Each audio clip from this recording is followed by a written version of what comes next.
अब अगर कहा जाए कि सरकार में रहते हुए तेजस्वी यादव की बेइज्जती हो रही, कोई डीएम उनको पूछता नहीं है या उनकी बात को सुनता नहीं है, उनके मंत्री कुछ भी कह ले उनको तो कुछ समझता ही नहीं है, तो इसमें कोई दो राय नहीं होगी। अब हम ऐसा क्यों कह रहे हैं?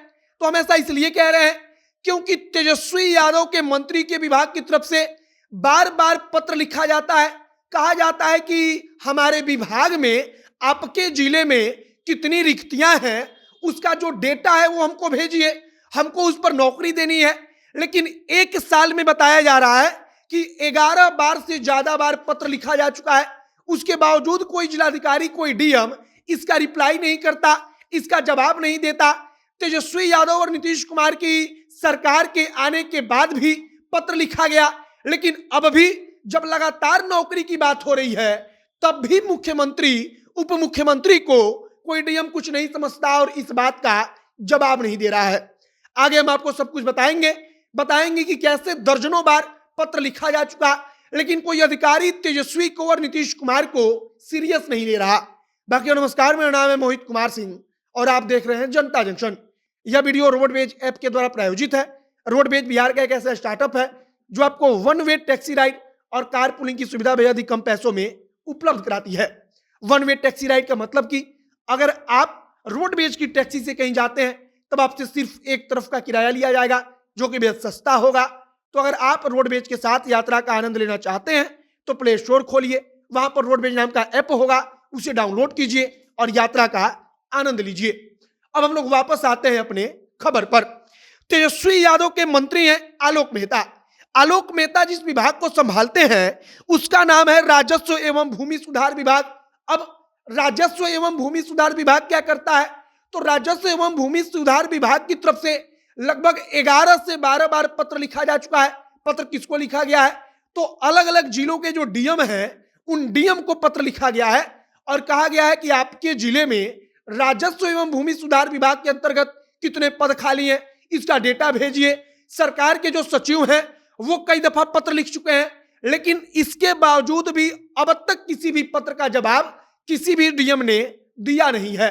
अब जब डीएम सरकार की तरफ से कोई पत्र लिखा जाता है जिसमें मुख्यमंत्री का नाम बाद में मजबूरन जोड़ा जाता है कि मुख्यमंत्री के निर्देश के बाद हम ऐसा कर रहे हैं, फिर भी कोई डीएम इसका जवाब नहीं देता, तब कहा जाता है कि मुख्यमंत्री और उप मुख्यमंत्री तेजस्वी यादव के बात का कोई वैल्यू नहीं है या अधिकारी कुछ समझते नहीं है। अब इस बात पर आप गौर कीजिएगा कि नौकरी को लेकर तेजस्वी रोज कुछ ना कुछ बोलते हैं, कहते हैं कि हम इतना नौकरी देंगे, इतना पद तो फलानवा विभाग में खाली है, इतना पद तो हमारे अपने विभाग में खाली है। लेकिन जब वो पत्र लिखवाते हैं या उनके मंत्री लिखते हैं या सरकार लिखती है किसी जिलाधिकारी को कि आप अपने विभाग में, एकमात्र विभाग में कितना पद खाली है उसका डेटा भेज दीजिए, तो वो जिलाधिकारी 11 से 12 बार पत्र लेकर भी इस बात का जवाब नहीं देता।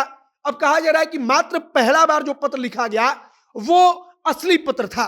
असली का मतलब कि उसी पत्र के जरिए जानकारी मांगी गई और उसके बाद लगभग दर्जन बार जो पत्र लिखा गया वो सिर्फ और सिर्फ याद दिलाई गई कि सरकार ने आपको कोई पत्र भेजा है, आपको इसका जवाब देना है, लेकिन उसके बावजूद किसी जिलाधिकारी ने इस बात की जरूरत नहीं समझी कि हमको जवाब सरकार को देना होगा।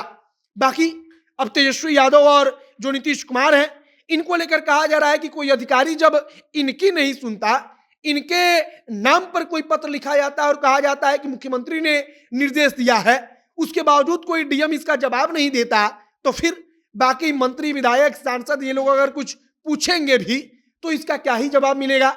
बाकी राजस्व एवं भूमि सुधार विभाग जो है वो लगातार कई दफा पत्र लिख चुका है अलग अलग जिलों के जिलाधिकारी को, लेकिन अब तक जवाब नहीं मिला है।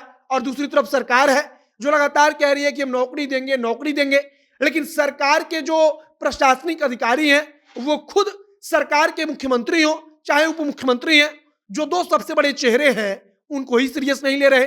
बाकी अब आगे देखते रहिए कि क्या उन जिलाधिकारियों से कोई कड़ा सवाल या कोई नोटिस सरकार जारी करती है कि आखिरकार उप मुख्यमंत्री और मुख्यमंत्री के निर्देशों की अवहेलना क्यों हुई और उनकी एक प्रकार से बेइज्जती क्यों हुई।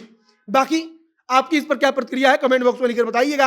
आगे जो भी तमाम जानकारी आएगी सब कुछ हम आप तक पहुंचाएंगे। आप जनता जंक्शन के साथ बने रहिए। वीडियो यहीं पर समाप्त करते हैं। कैमरे से विशाल खड़े हैं और मैं मोहित कुमार सिंह। बहुत बहुत धन्यवाद।